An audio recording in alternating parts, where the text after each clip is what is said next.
ಏನು ಆರಾಮಾಗಿ ಕುತ್ಕೊಂಡ್ಬಿಟ್ಟು ಇವತ್ತೇನು ಓದ್ಕೊಳೋದಿಲ್ಲನೆ? ಇಲ್ಲಕ್ಕ, ಓದೋದೇನಿಲ್ಲ. ನಂಗೆ ಭಾಳ ಬೇಜಾರಾಗಿತ್ತಲ್ಲ, ಅದಕ್ಕೆ ಯೋಚನೆ ಮಾಡ್ಕೋತ ಕೂತಿದ್ದೆ ಅಷ್ಟೆ.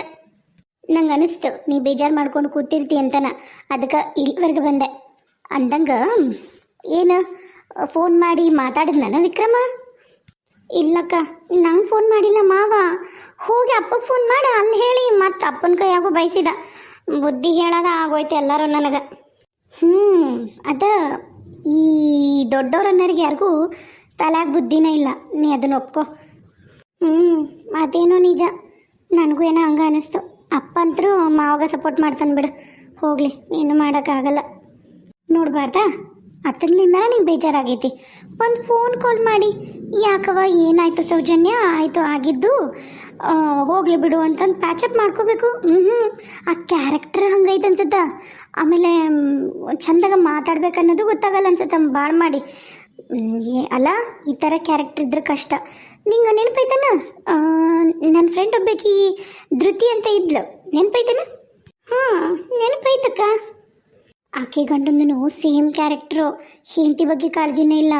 ಈ ಗಂಡ ಹೇಳ್ದಂಗೆ ಕೇಳಿದ್ರಷ್ಟೇ ಪ್ರೀತಿಗೆ ತೋರಿಸ್ತಾನ, ಇಲ್ಲ ಅಂದರೆ ಹೆಂಡತಿನ ಕ್ಯಾರೆ ಅನ್ನಲ್ಲ. ಆ ಥರ ಸೇಮ್ ಹಿಂಗೆ ವಿಕ್ರಮ್ ಅವನಂಗೆ. ಏನು ಮಾಡ್ತಿ, ಎಷ್ಟು ರೊಕ್ಕಿದ್ರೂ ನಿಂಗೆ ಟೈಮ್ ಕೊಡಲಿಲ್ಲ ಅಂದ್ರೆ, ನಿನ್ನ ಬಗ್ಗೆ ಕಾಳಜಿ ಮಾಡಲಿಲ್ಲ ಅಂದ್ರೆ, ನಿನ್ನ ಬ್ಯೂಟಿ ಹೋಗಲಿಲ್ಲ ಅಂದ್ರೆ ಏನು ಮಾಡ್ತಿ ಅಂತ ಗಂಡನ ತಗೊಂಡು, ಹೌದಿಲ್ಲ?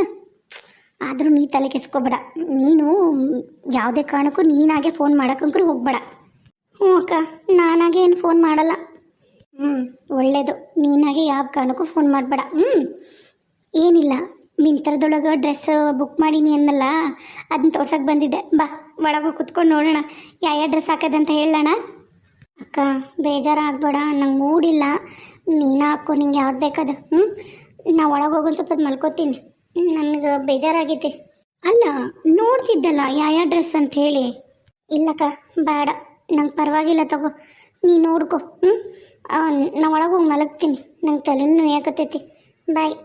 ಸರಿ ಸರಿ, ಆಯ್ತು, ಹೋಗಿ ಮಲಗು. ನಾನೆಲ್ಲ ಹಾಕೋತೀನಿ. ಆಹಾ, ಈ ಥರ ನನಗೂ ಒಂದು ಸಿಗುತ್ತಾ ಚಾನ್ಸ್ ಅಂತ ಗೊತ್ತಾ ಇರಲಿಲ್ಲ. ಉರ್ಕೋ, ಇನ್ನೂ ಉರ್ಕೋ, ಚಿನ್ನ ಚೆಂದಾಗಿ ಉರಿಸ್ತೀನಿ.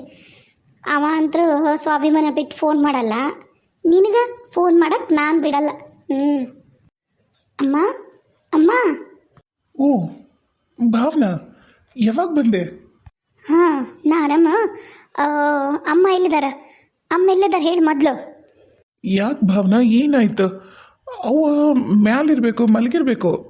ಮಧ್ಯಾಹ್ನ ಆಲ್ಮೋಸ್ಟ್ ಮಲಗಿರ್ತಾರಲ್ಲ ಅಂದಂಗೆ ಬಂದ್ರ ಭಾವ? ಇಲ್ಲ, ಇವ್ರು ಬರಲಿಲ್ಲ. ನಮ್ಮ ಭಾವ ಬಂದುಬಿಟ್ಟೋದ್ರು. ಇವ್ರು ಸ್ವಲ್ಪ ಕೆಲಸ ಇದಂತ ಕೋರ್ಟಿಗೆ ಹೋಗಿದ್ರು, ಹೈಕೋರ್ಟಿಗೆ. ಅದಕ್ಕೆ ನಾನು ಬಂದುಬಿಟ್ಟೆ ಅರ್ಜೆಂಟಾಗಿ. ಅಮ್ಮ ಅಮ್ಮ. ಏನಾಯ್ತು? ಎದಕ್ಕೆ ಅಮ್ಮನ ಹುಡ್ಕಾಕತ್ತೀರಿ? ಯಾಕೆ ಅಷ್ಟು ಅರ್ಜೆಂಟ್ ಮಾಡಕತ್ತಿ? ಆರಾಮಾಗಿ ಬಂದಿದ್ದಿ, ಕೂತ್ಕೊಂಡೊಂದು ಒಂದಿಷ್ಟು ತಾಳ್ಮೆಯಿಂದ ಇರು. ಏನು ಅಷ್ಟು ಅರ್ಜೆಂಟ್ ಐತಿ? ಅಣ್ಣ, ನಿನ್ನ ಹತ್ರ ನಂಗೆ ಏನು ಮಾತಾಡೋಕ್ಕಿಲ್ಲ, ಅಮ್ಮನ ಕರಿ. ಯಾಕೆ ಹಂಗೆ ಅಂತಿದ್ದಿ? ನಾ ಫೋನ್ ಮಾಡಿ ಹೇಳಿದೆ ನಾನು ರಾಕೇಶ್ಗೆ, ಕಳಿಸ್ಕೊಡ್ರಿ, ನಂದು ಈ ಥರ ಎಂಗೇಜ್ಮೆಂಟ್ ಐತೆ ಅಂತ ಹೇಳಿ. ನೀನು ಬರಲಿಲ್ಲ, ರಾಕೇಶ್ನೂ ಬರಲಿಲ್ಲ. ಏನಾಯಿತು? ಯಾಕೆ ಸಿಟ್ಟಿನಾಗ ಬಂದಿದ್ದಿ? ಏನು ನಿನಗೇನು ವಿಷಯ ಗೊತ್ತಿಲ್ಲನ? ಅಮ್ಮಗೆ ಜ್ವರ ಬಂದಾವಂತ ಫೋನ್ ಮಾಡಿದ್ರು. ಈ ಥರ ಆಗೈತಿ ಭಾವನಾ, ನಂಗೆ ಬೆಳಗ್ಗೆಯಿಂದ ಮೈಯಾಗ ಸರಿ ಇಲ್ಲ, ನಂಗೆ ಭಾಳ ಆರಾಮಿಲ್ಲವ, ನೀನಾರ ಬಾ, ನೀ ಬಂದೆ ಅಂದ್ರೆ ಒಂದಿಷ್ಟು ನನಗೆ ಎಷ್ಟರ ಒಂದಿಷ್ಟು ಆಸರೆ ಅನ್ಸುತ್ತಾ ಅಂತ ಹೇಳಿದ್ರು. ಏನು? ಅಮ್ಮಗ ಆರಾಮಿಲ್ಲ? ಏನು ಹೇಳತ್ತಿ ಭಾವು ನೀನು? ಅತ್ತಗೇನು ಆತ ಮದುವಾಗ ಹೇಂತಿ ಆಕಿ ಫೋನ್ ಕೊಡ್ಸೋದು, ಆಕಿ ಬಟ್ಟೆ ಕೊಡ್ಸೋದು, ಆಕಿ ಉಣ್ಲಾ ತಿನ್ಲಾ ಅಂತ 3 ಹೊತ್ತು ಫೋನೇ ಮಾತಾಡೋದು. ಆಮೇಲೆ ಮತ್ತು ವಿಗ್ ತೊಗೊಂಡು ತಲೆಗೆ ಹಾಕೊಂಡು 3 ಹೊತ್ತು ಓಡಾಡೋದು. ಫ್ಯಾಕ್ಟ್ರಿ ಕಡೆ ಹೋಗಲ್ಲ, ಆಮೇಲೆ ಗದ್ದೆ ಕಡೆಗಂತೂ ಹೋಗೋದೇ ಇಲ್ಲ.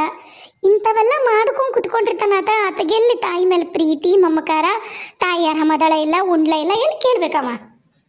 ಅವ್ವ, ನೀ ನನಗೆ ಹೇಳಿದ್ರೆ ಗೊತ್ತಾಗತ್ತಲ್ಲ. ಮನೆಯಾಗಿರೋ ನನಗೆ ಹಿಂಗಾಗೈತಿ ಸಂತೋಷ, ಒಂದಿಷ್ಟು ನೋಡು ಅಂತಂದು ಹೇಳೋದು ಬಿಟ್ಟು, ಅಲ್ಲಿ ಧಾರವಾಡದಾಗಿರೋ ನಿನ್ನ ಮಗಳಿಗೆ ಫೋನ್ ಮಾಡಿ ಭಾರವ ಅಂಥೇಳಿ ಆಸರಾಗತ್ತೆ ಅಂತೇಳಿ ಕರೆಸ್ಕೊಂತಿಯಲ್ಲ. ಇದಕ್ಕೆ ಏನು ಹೇಳು ನಾನು? ಇದಕ್ಕೆ ಯಾಕೆ ಕರ್ಮ ಅಂತ ಹೇಳು ನಾನು? ನೋಡಪ್ಪ, ಮೊದ್ಲ ನನಗೆ ಮೈಯಾಗ ಆರಾಮ ಅನಿಸ್ವಲ್ದ ಸಂತೋಷ.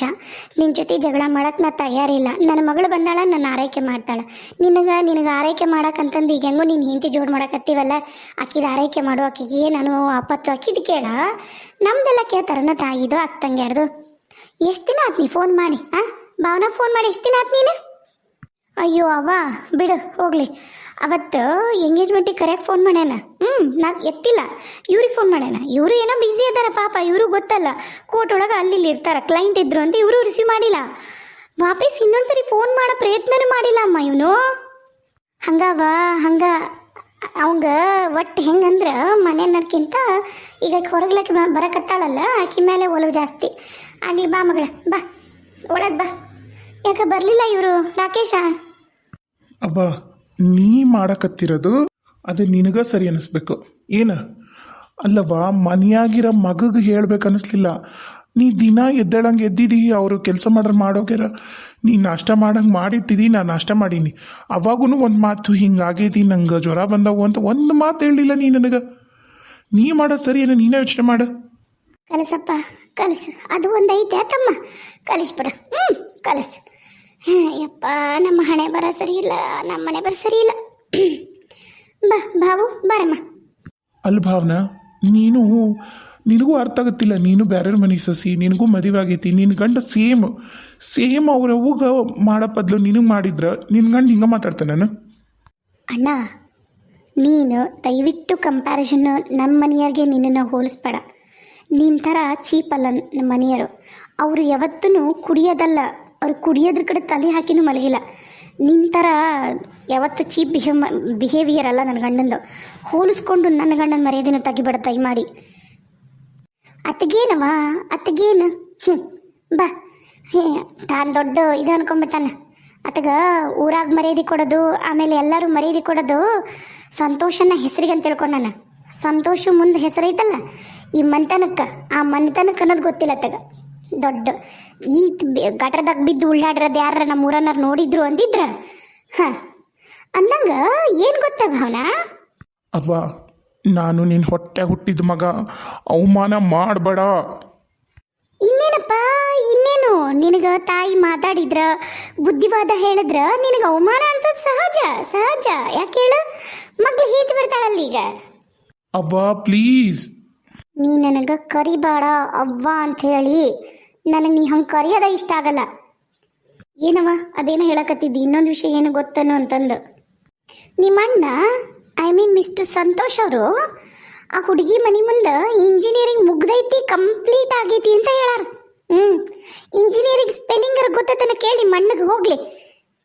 ಅವ್ವ ಯಾಕಣ್ಣ ಈ ಥರ ಸುಳ್ಳು ಹೇಳಿ ಜೀವನ ಮಾಡ್ತೀರಿ? ನಾನು ಹೇಳಿಲ್ಲ, ಬ್ರೋಕರ್ ಹೇಳಿದ್ದು. ನಾನು ಇವತ್ತು ನಾಳೆ ಟೈಮ್ ನೋಡಿ ನಿಹಾರಿಕಾಗ ಇರೋ ವಿಷಯ ಹೇಳ್ತೀನಿ. ನಾ ಓದಿರೋದು ಬರೀ PUC ಅಂತ ನಾ ಹೇಳ್ತೀನಿ. ಅದು ಹೆಂಗೆ ಮಕ ಬರುತ್ತಪ್ಪ? PUC ಫೇಲ್ ಅಂತ ಹೇಳಕ್ಕೆ ಅದು ಹೆಂಗೆ ಮಕ ಬರುತ್ತಾ? ಏನು PUC ಪಾಸ್ ಅಂತ ಹೇಳ್ತೀಯ? ಇಂಜಿನಿಯರಿಂಗು ಮತ್ತು ಬೆಂಗಳೂರಾಗ ಕೆಲಸ ಮಾಡಿ ಬಂದೀನಿ ಸಾಫ್ಟ್ವೇರ್ ಅಂತಂದು ಹೇಳೋಣ. ನಿಮ್ಮ ಅಣ್ಣ. ಹೌದಾ ಅಣ್ಣ? ನೀವಿಬ್ಬರು ನಿಲ್ಲಿಸ್ತೀರಾ? ನನ್ನ ಆಡ್ಕೊಳ್ಳೋದು ಬಿಟ್ಟರೆ ಬೇರೆ ಏನೂ ಕೆಲಸ ಇಲ್ಲ ನೀವಿಬ್ರಿಗೂ. ಅಲ್ಲವಾ, ನಾನು ಫ್ಯಾಕ್ಟ್ರಿಗೆ ಹೋಗಿಲ್ಲ, ಗದ್ದೆ ಕಡೆಗೆ ಹೋಗಿಲ್ಲ ಅಂತ ಹೇಳ್ತೀಯಲ್ಲ, ಯಾರೆಲ್ಲ ನಿಂತು ಮಾಡ್ಸಕತ್ತಿರೋದು? ಭತ್ತ ಕಟಾವು ಮಾಡೋದ್ರಿಂದ ಹಿಡಿದು ಫ್ಯಾಕ್ಟ್ರಿ ಒಳಗೆ ಎಲ್ಲಾನು ಭತ್ತದ ಫ್ಯಾಕ್ಟ್ರಿ ಒಳಗೆ ಪೂರ ನಾನೇ ನಿಂತ್ಕೊಂಡು ಮಾಡೋದಕ್ಕನ ಅವರಿಗೆ ದಿನ ಕೂಲಿ ಕೊಡೋದ್ರಿಂದ, ವಾರದ ಕೂಲಿ ಕೊಡೋದ್ರಿಂದ ಎಲ್ಲಾನು ನಾನೇ ನೋಡ್ಕೋತೀನಿ. ಲೆಕ್ಕ ಬಾಕಿ ಪತ್ರ ನಾನೇ ನೋಡ್ಕೋತೀನಿ. ಅಪ್ಪ ಈಗ ಬರ್ತಾನ. ಯಾಕೆ ಮಾತಾಡ್ತೀವ ಈ ಥರ? ಒಮ್ಮೆನ ನಾ ತಪ್ಪು ಮಾಡೀನಿ, ಅದ ತಪ್ಪ ತಿರ್ಗಮುರ್ಗ ಮಾಡ್ತಾರನ. ವಯಸ್ಸಿನಾಗ ತಪ್ಪು ಮಾಡೀನಿ, ಅದಕ್ಕೊಂದು 40 ಸರಿ ಕ್ಷಮೆನೂ ಕೇಳೀನಿ, ಆದ್ರೂ ಇನ್ನೂ ಚುಚ್ಚಿ ಮಾತಾಡ್ತಿಲ್ಲವ ನೀನು. ಅಣ್ಣ, ಒಬ್ಬ ವ್ಯಕ್ತಿತ್ವನ ಹೆಂಗ ಅಂತ ಅಳಿಬೇಕು ಅಂದ್ರೆ ಪೂರ ಆತನ ಜೀವನ ಕುತ್ಕೊಂಡು ನೋಡೋ ಅವಶ್ಯಕತೆ ಇಲ್ಲ. ಆತನ ಸುತ್ತಮುತ್ತ ಇರೋ ಫ್ರೆಂಡ್ಸು ಮತ್ತು ಆ ಸುತ್ತಮುತ್ತ ಇರೋ ವಾತಾವರಣ ಅದನ್ನ ನೋಡಿನ ಹೇಳ್ಬೋದು. ಅವು ಹೇಳೋದೇನು ಸುಳ್ಳಲ್ಲ. ನಿನಗೆ ಈ ಊರಾಗ ಮರ್ಯಾದೆ ಐತಿ ಈಗಲೂ ಅಂದ್ರೆ ನೀನು ನೋಡಲ್ಲ, ಅಪ್ಪನ ನೋಡಿ, ಅಜ್ಜನ ನೋಡಿ, ಅವನ್ನ ನೋಡಿ, ಆಮೇಲೆ ಈ ಮಂತನಕ್ಕಿರೋ ಹೆಸರು ನೋಡಿ. ಅದು ಬಿಟ್ಟು ನಿನಗೆ ಯಾರೂ ಮರ್ಯಾದೆ 1 ರೂಪಾಯಿದು ಕೊಡಲ್ಲ. ನಾನು ಇವ್ರ ಮುಂದೆ ನಿನ್ನ ಬಗ್ಗೆ ಈ ಥರ ಎಲ್ಲ ಮಾತಾಡಿದ್ರೆ ಮರ್ಯಾದೆ ಹೋಗೋದು ನಂದ ಅಂತ ನಾನು ಮಾತಾಡಲ್ಲ. ಇಲ್ಲ ಅಂದಿದ್ರೆ ನಿನ್ನ ವಿಷಯ ಬಾಯ್ ಬಿಟ್ರೆ ನನಗೂ ಯಾರೂ ಮರ್ಯಾದೆ ಕೊಡಲ್ಲ. ಯಾಕಂದ್ರೆ ಅವರು ಹಂಗೆ ಜಡ್ಜ್ ಮಾಡ್ತಾರೆ. ಸುತ್ತಮುತ್ತ ಇರೋರು ನೋಡಿ ನನ್ನ ಯೋಗ್ಯತೆ ಅಳೀತಾರೆ. ಮತ್ತು ಭಾವನಾ ಬಾಯಿ ಮುಚ್ಚು. ಅವಾಗ ನಿನ್ನ ಆಸರೆ ಬೇಕಂತ ಹೋಗಿ ಆಸರೆ ಕೊಡು. ನನಗೆ ಮಾಡೋಕ್ಕೆ ಭಾಳ ಕೆಲಸದವು. ನನಗೆ ನಿಜವಾಗ್ಲೂ ಈ ಮನೆಯಾಗಿರೋಕ್ಕೆ ಇಷ್ಟ ಇಲ್ಲ. ಹೋಗು, ನೀನು ನಾವು ಯಾವತ್ತೂ ತಡೆದಿಲ್ಲ ಸಂತೋಷ. ಧಾರಾಳವಾಗಿ ಹೋಗು, ಮದ್ವೆ ಮಾಡ್ಕೋ, ಮಕ್ಕಳು ಮಾಡ್ಕೊ, ಸಂಸಾರ ಸಾಗಿಸು. ಅವಾಗ ಗೊತ್ತಾಗತ್ತ ಜವಾಬ್ದಾರಿ ಅಂದ್ರೆ ಏನು, ರೊಕ್ಕ ಗಳಿಸೋದು ಎಷ್ಟು ಕಷ್ಟ ಅನ್ನೋದು. ಹೋಗು. ಛೇ, ಅವ್ವ, ಯಾಕೆ ನೀನು ಅಣ್ಣಂದು ಯೋಚನೆ ಮಾಡಿ ಇಷ್ಟಕ್ಕೊಂದೆಲ್ಲ ಹೆಲ್ತ್ ಅಪ್ಸೆಟ್ ಮಾಡ್ಕೋತಿ? ಏನೋ ಗೊತ್ತಿಲ್ಲ, ಇತ್ತೀಚೆಗೆ ಅಂಕರು ಭಾವನಾ ತಿರ್ಗಾ ಮುರ್ಗ ನಂಗೆ ಭಾಳ ಸುಸ್ತಾಗತ್ತೆ. 3 ದಿನಕ್ಕೊಂದ್ಸರಿ ನೆಗಡಿ ಬರುತ್ತೆ, 3 ದಿನಕ್ಕೊಂದ್ಸರಿ ಕೆಮ್ಮು ಬರುತ್ತೆ, ಜ್ವರನೂ ಬಂದ್ಬಿಡ್ತಾವೆ. ಯಾಕಂತ ಗೊತ್ತಿಲ್ಲಪ್ಪ. ಬಾಬಾ ಏನಾರು ತಿಂತೀಯಾ?